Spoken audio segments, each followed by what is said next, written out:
감사합니다. 우리 오늘은 소요리 문답 42문을 함께 공부할 시간입니다. 제가 42문 질문을 하면 여러분들은 답을 하시면 되겠습니다. 42문입니다. 계명의 대강령이 무엇입니까?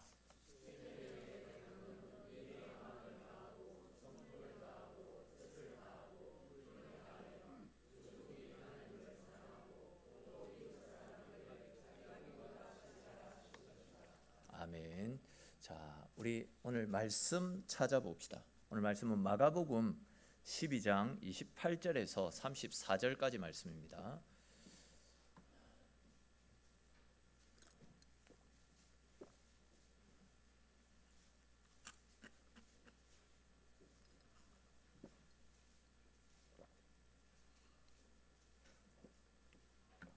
마가복음 12장 28절에서 34절까지 말씀, 우리 한 절씩 읽고 34절 말씀은 같이 읽겠습니다.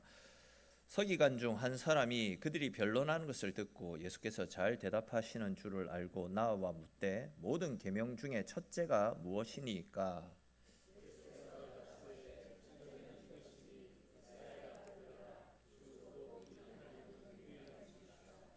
내 마음을 다하고 목숨을 다하고 뜻을 다하고 힘을 다하여 주 너의 하나님을 사랑하라 하신 것이요.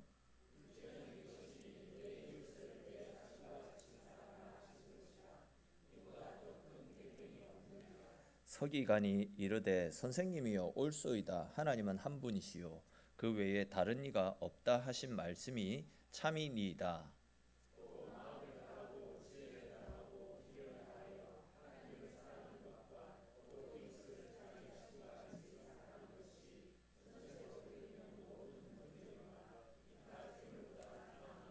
같이 읽겠습니다. 예수께서 그가 지혜 있게 대답함을 보시고 이르시되 내가 하나님의 나라에서 멀지 않도다 하시니 그 후에 감히 묻는 자가 없더라. 아멘. 자, 우리가 지난 시간까지 함께 살펴보았듯이 우리를 죄와 사망으로부터 구원해 주시고 당신의 자녀로 삼아 주신 하나님께서 우리에게 원하시는 것이 한 가지 있다라고 말씀을 드리지 않았습니까? 하나님이 당신의 자녀 삼아 주신 우리에게 원하시는 그 한 가지가 무엇이었습니까? 무엇이었을까요? 예라마, 무엇이었을까요? 순종. 그렇죠. 말씀 앞에 순종하며 사는 것을 원하셨습니다. 그 일을 위해서 하나님은 모세를 통해서 율법이라고 하는 명문화된 그냥 문서로 기록되어진 규칙을 전달하셔서 당신의 자녀된 우리가 어떤 삶을 살아가야 되는지, 즉 어떻게 하나님 말씀 앞에 순종해야 되는지를 가르쳐 주셨습니다. 근데 이제 그렇게 율법이라고 하는 명문화된 어떤 규칙을 주시기 전에는 도덕법, 즉 각 사람의 양심, 각 사람들마다 양심을 주셔가지고 무엇이 옳고 그르고 무엇이 하나님이 기뻐하시는 삶인지를 가르쳐 주심을 통해서 우리 인간이 하나님의 뜻을 쫓아 살아가도록 길을 열어주셨더랬습니다. 이것이 우리가 지난 시간에 살펴보았던 내용이고요. 오늘 우리가 살펴볼 42문에서는 하나님께서 우리 믿음의 사람이 당신의 뜻에 순종하며 살아갈 수 있도록 율법이라고 하는 명문화된 규칙을 주셨는데 그 율법의 대강령이 무엇인지를 우리에게 가르쳐 주고 있습니다.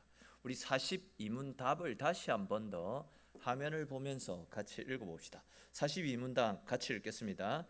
십계명의 대강령은 우리의 마음을 다하고 성품을 다하고 뜻을 다하고 힘을 다하여 주 우리 하나님을 사랑하고 또 이웃 사랑이기를 자기 몸과 같이 하라 하신 것이다. 아멘. 사실 우리는 이 말씀을 너무 잘 알고 있는 말씀입니다. 이 말씀은 하나님께서 율법을 주실 때에 이것이 율법의 내용들이고 또 그 내용들 중에서도 하나님을 사랑하고 이웃을 사랑하는 것, 이것이 율법의 대강령이다, 이렇게 말씀을 주신 것이 아니라 율법이 주어지고 난 뒤에 한 1500년의 세월이 지난 뒤에 한 서기관이, 오늘 본문에 나타나고 있듯이 한 서기관이 예수님에게 찾아와 가지고 예수님, 모든 계명 중에서 제일 첫째 되는 계명이 무엇입니까?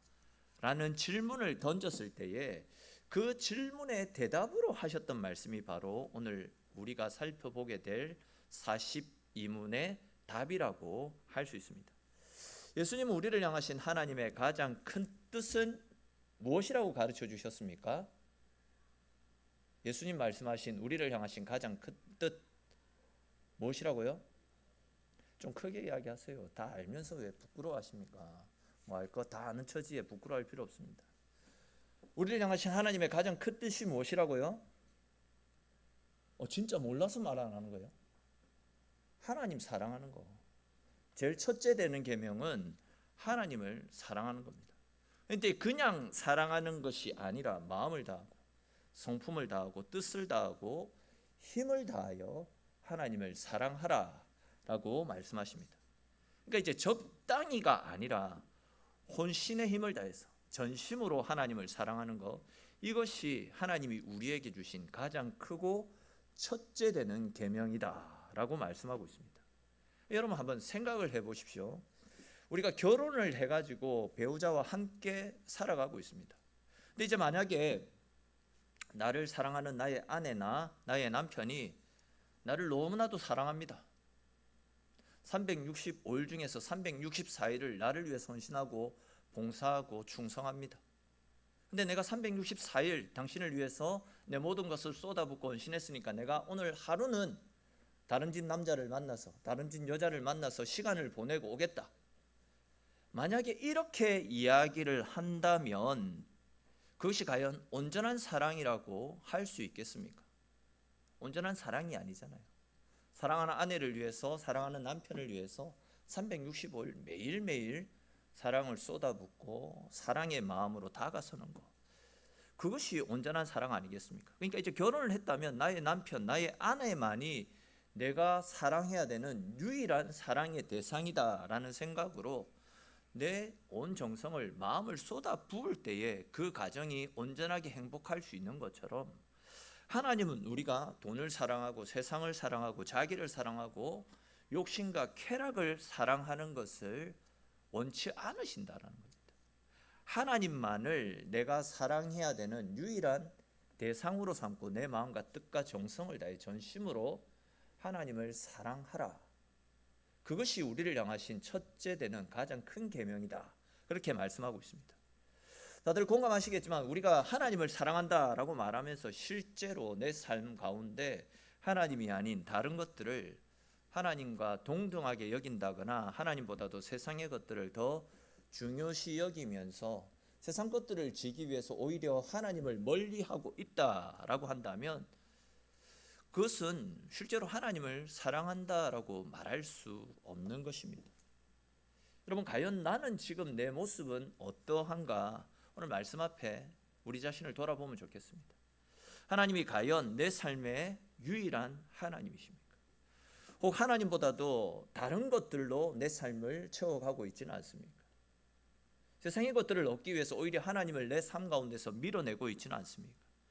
겉으로는 오직 하나님만이 유일한 하나님이시고 다른 신은 없다라고 이야기하고 있지만 가만히 우리의 삶을 들여다보면 하나님과 동등된 위치에 있거나 아니면 하나님보다도 더 중요시 여기고 더 마음과 신경과 시간과 물질을 쏟아부은 채 살아가고 있는 것이 있지는 않습니까? 돈만 되면 신앙이고 양심이고 너무나도 쉽게 내려놓는 그런 경우가 많이 있습니다. 말씀보다도 내 이익이 먼저일 경우가 너무 많이 있습니다. 하나님이 최선책이 되어지는 것이 아니라 하다 안 되면 그때 가서야 마지못해서 찾는 그런 삶을 살아가고 있지는 않습니까?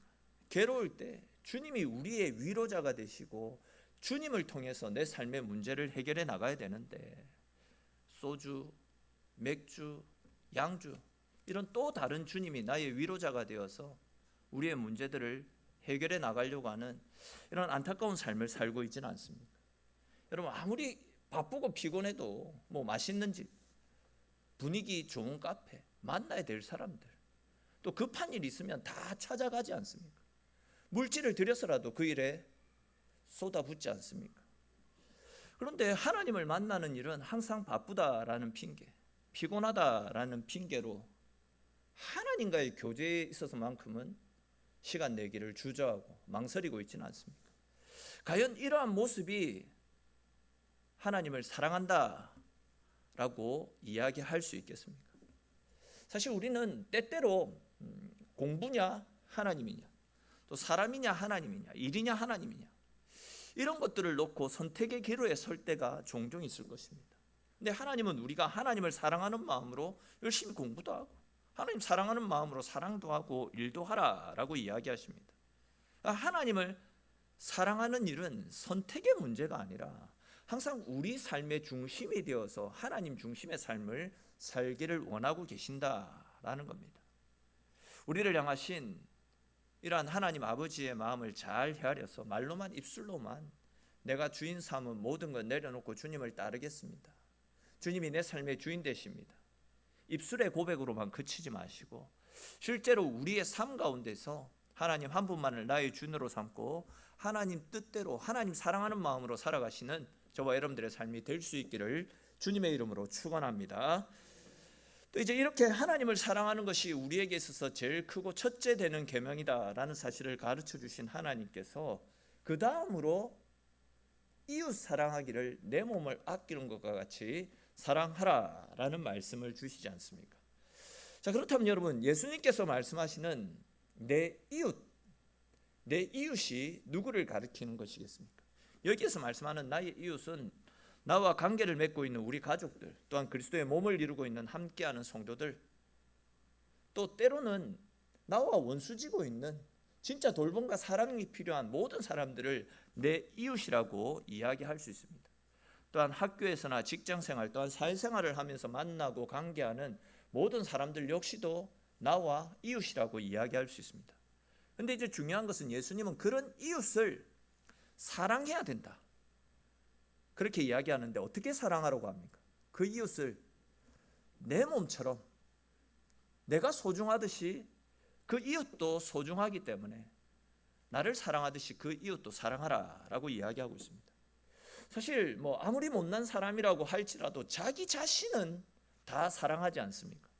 자기 몸을 사랑하기 때문에 더러우면 깨끗이 씻고, 또 배가 고프면 밥도 먹고, 피곤하면 쉬거나 잠을 자고, 몸에 좋다는 웰빙 음식이나 몸에 좋은 보약들도 먹기도 하고, 아프면 병원에 가서 치료를 받기도 합니다. 내 몸에 대해서는 아낌없이 투자를 하게 됩니다.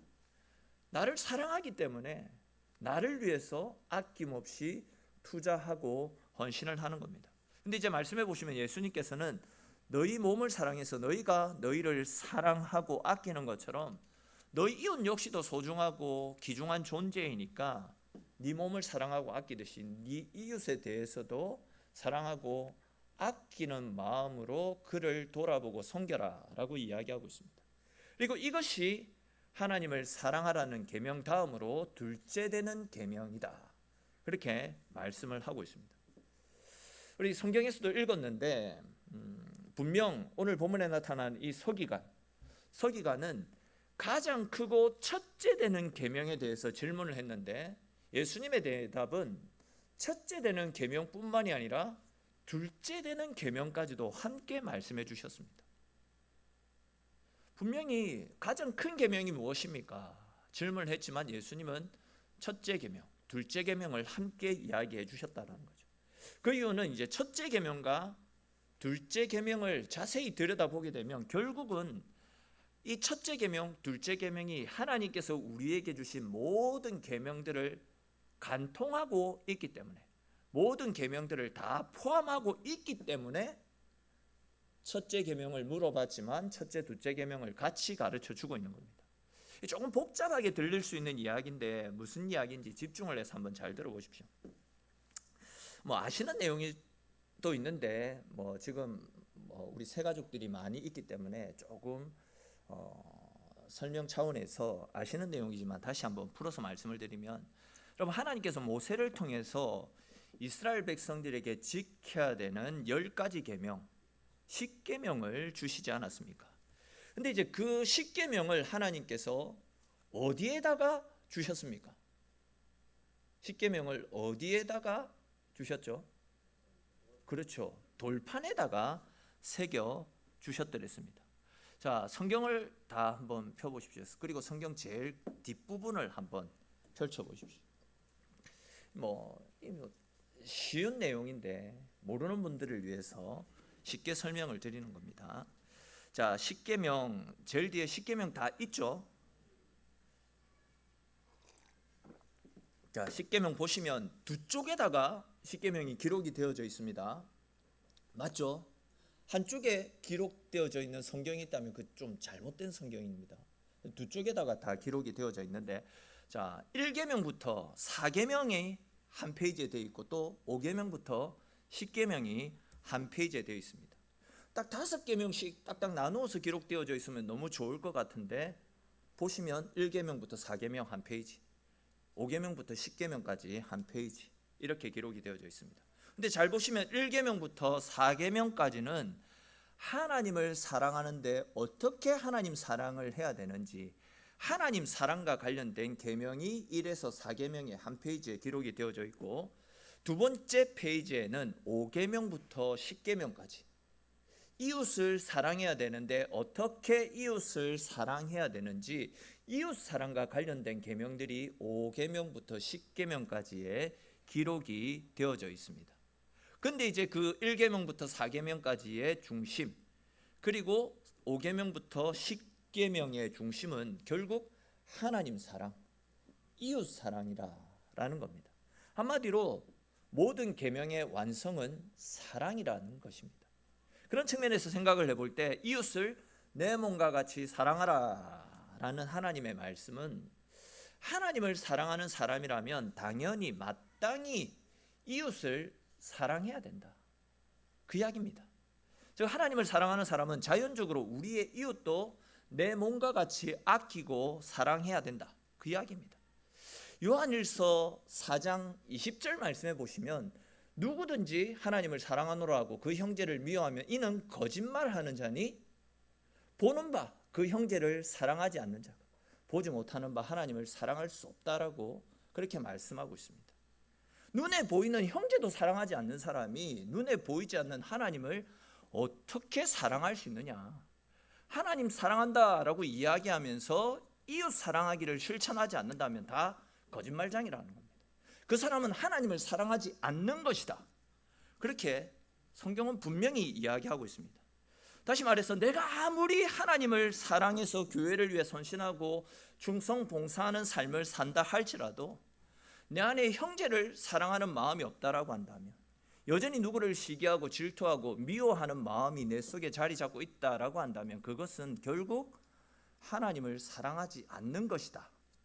성경은 분명하게 이야기를 하고 있습니다. 그렇습니다, 여러분. 하나님을 사랑하는 사람은 이웃 역시도 내 몸처럼 아끼고 사랑해야 됩니다. 이웃과 담을 쌓고 있으면서도 나는 하나님을 사랑한다라고 말하는 것은 거짓말하는 자라고 요한은 우리에게 가르쳐주고 있습니다. 사실 이 이야기는 전에도 제가 한번 말씀드린 기억이 있는데, 이 교회를 섬기다 보면 진짜 이 곤란할 때가 너무 많이 있습니다. 몇 가지만 예를 들어보면, 지금 여름이니까 에어컨 때문에 저한테 이야기하시는 분들이 종종 있습니다. 어떤 분들은 덥기 때문에 에어컨 온도를 더 낮춰달라고 이야기하고, 또 어떤 분들은 춥다고 에어컨을 조금 높이든지 온도를 올리든지 아니면 꺼달라고 그렇게 부탁하는 분들도 있습니다. 에어컨 바람을 좋아하는 분 입장에서는 에어컨을 꺼달라고 하는 분들이 이해가 되지 않지만, 에어컨 바람 때문에 감기에 걸리고 또 에어컨 바람을 싫어하는 분들은 또 에어컨을 켜는 것을 또 이해하지 못하거든요. 그렇기 때문에 이제 추운 분들한테 두꺼운 겉옷을 가지고 와가지고 추우면 입으면 되지 않느냐 그렇게 말하고 싶기도 한데, 그건 어디까지나 제 생각이고, 추워서 감기에 걸리고 그것 때문에 여름에 예배당에 앉는 것이 불편하다 이렇게 이야기하는 분들이 있습니다. 이거는 맞고 틀리고의 문제가 아니고 개인 성향의 문제거든요. 또 다른 예를 들면, 이제 수요 기도회 때 또 새벽 기도회 때 음악을 틀고 기도하는데 어떤 분들은 음악 소리가 너무 크다고 낮춰달라고 하시고, 또 어떤 분들은 작기 때문에 소리를 올려달라라고 이야기하거든요. 올려달라는 분의 이야기를 들으면 또 낮춰달라고 하는 분의 마음이 또 걸리고, 또 낮춰달라는 분대로 또 낮추면 또 올려달라는 분의 소리가 들리고, 진짜 이러지도 저러지도 못하고 중간에서 제 마음대로 하는 경우들이 많이 있는데, 진짜 그럴 때는 너무 곤란합니다. 그래 이제 이야기 나오는데 음악 그냥 맞춰놓은 대로 갑시다. 답 없습니다. 이거 그냥 제가 맞춰놓은 대로 그대로 갑시다. 답 없습니다. 또 어떤 분들은 이 찬양 선곡하는 것도 힘들어 하거든요. 어떤 분들은 찬송가를 많이 해주세요. 어떤 분들은 성령 하나님을 찬양하는 찬송을 많이 해주세요. 어떤 분들은 찬송가 말고 요즘 나오는 곡을 많이 해주세요. 각기 사람들마다 성향이 다르고 요구하는 것들이 다 다르기 때문에, 저는 이제 10년 차가 됐기 때문에 제 마음대로 할 수 있는데, 다른 분들은 다르게 이제 인도하시는 분들은 그것 때문에 굉장히 마음의 부담도 많이 되고 많이 힘들어 하거든요. 성향이 다 다르다는 겁니다. 이 사람 맞춰주면 이 사람이 마음이 쓰이고, 또 이 사람 맞춰주면 이 사람이 마음이 쓰이고, 진짜 이게 답이 없는 게 계속해서 이렇게 되풀이 되어지고 반복되어지는 겁니다. 이런 문제들 말고도 개인마다 다른 어떤 성향, 어떤 성격의 차이 때문에 저에게 뭐 이런 이야기 저런 이야기 말씀을 하시는 분들이 진짜 많이 있습니다. 진리의 문제를 가지고 누군가가 질문을 해오거나 어떤 건의를 해온다면 그건 답이 있는 문제니까 답을 어떻게 제시를 해줄 수 있는데, 답이 없는 어떤 개인의 성향, 성격 차이, 어떤 성향의 차이, 이거는 진짜 어찌 해결할 방법이 없습니다. 누군가의 성향을 맞추면 누군가는 또 소외됩니다. 또 누군가의 성향을 이야기해서 또 맞추면 또 다른 어떤 분들은 거기에서 소외되어지는 겁니다. 그렇게 되면 진짜 중간에 있는 저로서는 진짜 이러지도 못하고 저러지도 못하고 입장이 난처해지고, 또 그런 문제들 때문에 받게 되는 스트레스가 의외로 상상할 수 없을 정도로 굉장히 많이 있습니다. 여러분들 툭 던지는 이야기지만 그 이야기들이 쌓이고 쌓이면 데미지가 굉장히 크거든요. 누가 저한테 그 이야기 하더라고요. 스트레이트에 가는 게 아니고 가볍게 던지는 잭 한 방에 간다고. 우리 성도 중에 한 분이 저한테 그 이야기를 했거든요. 너무 많은 사람들이 이야기 저 이야기를 하니까 지쳐가지고 못 듣겠다, 너무 힘들어하는 그런 이야기들이 많이 있습니다. 저 역시도 마찬가지고, 이런 문제는 우리가 진짜 사랑의 마음으로 내가 조금 불편해도 서로를 위해 참고 섬기는 것 말고는 답이 없습니다. 답을 가지고 있는 분이 있으면 한번 이야기를 해 주십시오. 그러면 그대로 해보겠습니다. 답이 없는 문제는 그냥 앞에 서 있는 사람이 하는 대로 그냥 따라오는 것밖에 답이 없습니다. 이런 문제 어떻게 해결을 하겠습니까? 내가 편해지면 상대가 불편해질 수도 있겠다라는 것을 기억하고, 내 몸이 소중하듯이 상대도 소중하다라는 생각을 가지고, 내가 조금 손해보더라도 내가 손해보면 다른 사람이 편해질 수 있다, 서로가 서로를 배려하는 마음에서 양보하고 섬기는 것 갖고는 답이 없다라는 거죠. 하나님을 사랑하는 사람은 그렇게 해야 된다라고 말씀하고 있습니다. 내가 이웃을 사랑하는 마음을 가지고 조금만 양보하고 섬기면 다른 사람들이 평안해질 수 있고, 더 나아가서 성도들 간의 갈등도 사라지고 교회가 평안 가운데 세워질 수 있다라는 겁니다. 이러한 사실을 기억하셔서 내가 소중한 만큼 다른 사람을 소중히 여기는 마음으로 서로를 배려하고 존중하는 가운데 사랑이 넘치는 아름답고 건강한 교회를 세워가는데 우리 모두가 함께 마음을 합할 수 있게 되기를 주님의 이름으로 축원합니다. 자, 앞에서 말씀을 드렸던 것처럼 한 서기관이 예수님께 계명 중 제일 크고 중요한 계명이 무엇입니까? 이렇게 질문을 하자 예수님께서 하나님을 사랑하고 이웃을 내 몸과 같이 아끼고 사랑하라 답을 주셨잖아요. 이러한 대답을 들었던 서기관이 예수님을 향해서 뭐라고 이야기하냐면, 우리 12장 33절 말씀 다시 한번 읽어보겠습니다. 마가복음 12장 33절 말씀 같이 읽겠습니다. 또 마음을 다하고 지혜를 다하고 힘을 다하여 하나님을 사랑하는 것과 또 이웃을 자기 자신과 같이 사랑하는 것이 전체로 드리는 모든 번제물과 기타 제물보다 나으니이다. 아멘. 자, 이 말씀이 무슨 말씀이냐면 당시에는 소나 양, 짐승을 잡아서 그것의 머리를 자르고 다리와 몸통을 잘라 가지고 제사장 몫을 떼어줍니다. 그리고 또 이제 제사를 의뢰한 사람의 몫을 따로 챙겨줍니다. 그리고 이제 나머지 부분을 하나님께 제사로 드렸더랬습니다. 근데 이제 만약 이 서기관이 말한 것처럼 짐승을 칼로 자르지 않고 희생 제물 전체를 하나님께 다 드린다면 그것은 그만큼 하나님을 사랑한다, 하나님을 사랑하는 사랑의 표현으로 여겨진다라는 겁니다. 그렇지 않습니까? 부분 제사장 목, 제사 의뢰한 사람 목 떼고 그 중간 것만 드리는 것보다 전체를 다 하나님께 다 드린다면 그것은 하나님을 사랑하는 마음의 표현이라고 할 수 있습니다. 근데 이제 보시면 그렇게 희생 제물 전체를 하나님께 드리는 것보다도 하나님은 하나님을 사랑하고 이웃을 자기 몸처럼 아끼고 사랑하는 것을 더 가치 있고 더 소중히 여기신다라고 말씀을 하고 있습니다. 다시 말해서 하나님은 우리가 짐승을 바치는 희생 번제물보다도 하나님을 사랑하고 내 이웃을 사랑하는 것을 더 귀한 것으로 여겨주신다, 그 이야기를 하고 있는 겁니다.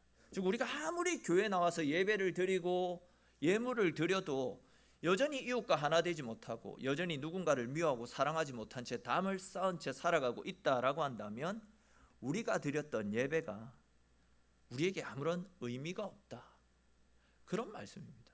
굉장히 무서운 말씀이라고도 할 수 있습니다. 하나님과 이웃 사랑은 하나가 되어서 함께 가야 된다라는 겁니다. 하나님만 사랑하고 이웃은 사랑하지 않는 것, 하나님의 뜻이 아니다라고 이야기하고 있습니다. 이웃을 사랑하지 않으면서 어떻게 하나님을 사랑한다라고 이야기하며 하나님께 예배를 드릴 수 있느냐라고 이야기합니다. 사복음서에도 보면 하나님 앞에 예배를 드리기 위해서 나왔는데 형제와 다툰 일이 있으면 어떻게 하라고 말씀합니까? 제물을 제단 앞에 먼저 내려두고 형제와 가서 화해하고 난 다음에 그때 와서 하나님 앞에 제사 드리라 라고 말씀하고 있지 않습니까? 이웃 사랑이 하나님 사랑과 함께 가야 된다라는 겁니다. 조금 다른 관점에서 말씀을 드리면 여전히 내 마음 가운데 미워하는 사람이 있고 용서하지 못하는 사람이 있다면 나는 지금 하나님 사랑하지 않고 있는 겁니다. 그런 마음으로 하나님 앞에 예배 드린 것 하나님 기뻐하시지 않는다라고 말씀합니다. 주님이 우리에게 말씀을 주셨다면 우리는 힘들더라도 그 말씀 앞에 순종해야 됩니다. 순종할 때에 관계가 회복되어지고 순종할 때에 하나님이 우리를 위해서 준비해 놓으신 또 다른 하나님의 사랑이 우리 가운데 펼쳐지게 될 겁니다. 우리가 내일을 꿈꾸고 또 더 좋은 교회, 건강한 교회를 세워가기를 원하는 가운데 있는데 여전히 하나 되지 못하는 지체가 있다면, 여전히 껄끄러운 지체가 내 마음속에 있다라고 한다면 그것은 교회의 성장을 가로막는 걸림돌이 될 수 있습니다. 근데 말씀 앞에 순종하면서 먼저 손 내밀고 먼저 사랑하고 먼저 사랑으로 돌아보고 섬길 때에 모든 막혀있는 관계들도 허물어지게 되고 주의 사랑으로 하나 되는 기쁨을 누리게 될 겁니다.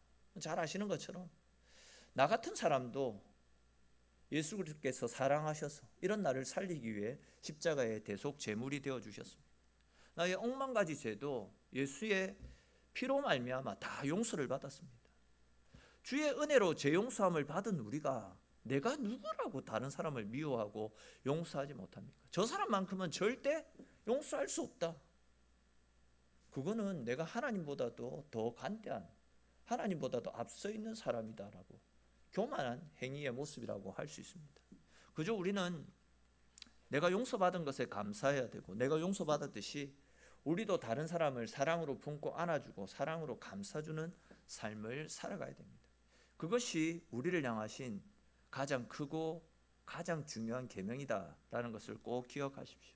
오늘 나눈 말씀들을 기억하면서 오늘 함께 나눈 이 말씀처럼 하나님 사랑하는 마음으로 또 함께한 이웃, 함께한 성도들을 사랑하면서 하나님 사랑을 실천해감을 통하여서 날마다 우리의 삶을 통해서 주님을 기쁘시게 해드리고 주님을 기쁘시게 해드림을 통해 하나님께서 허락하여 주시는 또 다른 새로운 은혜를 받아 누리며 그 은혜 가운데 늘 승리하는 저와 여러분들의 삶이 될 수 있기를 주님의 이름으로 축원합니다. 우리 오늘 주신 말씀들을 생각하면서 한번 같이 기도하기를 원합니다. 혹 하나님은 너무나도 사랑하는데 아직도 마음에 용서가 되어지지 않고 아직도 원망과 어떤 불편한 마음들을 가지고 있는 분들이 있다면 오늘 나눈 말씀처럼 나는 하나님 사랑하는 사람이기 때문에 용서하고 먼저 손 내밀고 사랑으로 하나됨을 이루어가는 우리의 삶이 될 수 있게 해달라고, 내가 용서받았듯이 나도 용서해주고 나도 참아주고 인내해줌으로 하나님 사랑하는 사람답게 이웃도 내 몸과 같이 아끼고 사랑함을 통하여 보다 건강한 공동체, 보다 아름다운 가정, 우리 교회, 우리의 삶이 될 수 있게 해달라고 또 우리 각자에게 주신 말씀을 따라 하나님 앞에 같이 기도드리겠습니다.